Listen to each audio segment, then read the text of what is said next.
Hello, I'm PokeXY, and I'll be discussing my own personal tips for how to manage your video game concept and the size of scope for a project. Scope is a common issue among the game development industry. Some developers shoot for the stars but fall quite short. Some shoot for the moon and land spot on. Some shoot not far enough and never meet their target. Please note that these tips and tricks are from my own personal experience working with both a small team of 7 and 4. It's important to know that these aren't objective truths you should follow, but rather ideas to help formulate possibly healthier habits. Number 1. It's good to start smallish with a concept. Take your grandeur and downscale it until you have a base foundation, something you can build upon. Something that doesn't have any extra flash or polish or anything. When you meet that base goal, you can then start building up from there, polishing and prettying up the work you've created so far. The reason I like to start up with a bare base project as my goal is so that I'm neither overwhelmed nor short on time. Sometimes compromises have to be made to make a project doable as well, such as in a game jam when you're strictly limited on time. However, if you're not rushed for any time at any point, aiming for the base functionality just means you'll have a platform to branch off later down the line. You can later improve the system, gameplay, and other aspects of your game.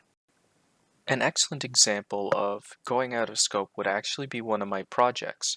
A group of 7 people, including myself, developed a project known as Cavern Crawl, which was released on the Android Play Store by the developer Team Cyan, which is short for Team Cyanide.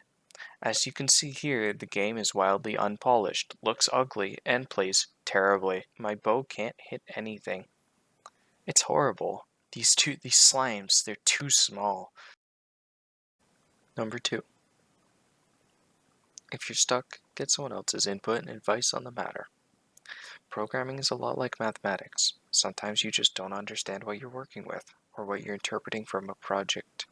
However, just like mathematics, it may help to get someone else to interpret what something means to assist you. This extra input is vital into ensuring you can handle an issue, whether it be in the code or in concept. Much like proofreading a document, any extra point of view may even make or break what you're working on, or sway your ideas for the better. This doesn't mean rely solely on others, but it does mean that you achieve the best results with someone else guiding you. Number 3. Formulate a routine to work on the project alone. Spend some time to form a routine based on your own needs and schedule. If you're doing an indie project, it's most likely you don't have a release deadline. If that's the case, then form something that fits your own time, whether it's 2 hours a week or 2 hours a day.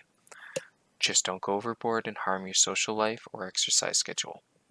Continue to exercise. As for teamwork, it's best to pace yourself for daily work. Sometimes 1 to 2 hours a day usually works for a small team project that has a deadline. However, the keyword here is small project. This refers to primarily indie development without a company, much like a capstone or midstone project. If you're working with a company, you're expected to usually work 40 hours a week at a minimum. Number 4.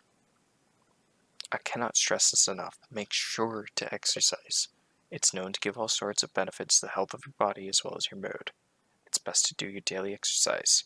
This is something many game devs miss out on, and it's important to take care of yourself before anything else. This means maintaining a healthy diet, going for your walks or jogs, ensuring you're spending that time taking care of yourself, keeping up with hygiene, brush your teeth, go for a shower. Take the time and just take care of yourself before you take care of your work.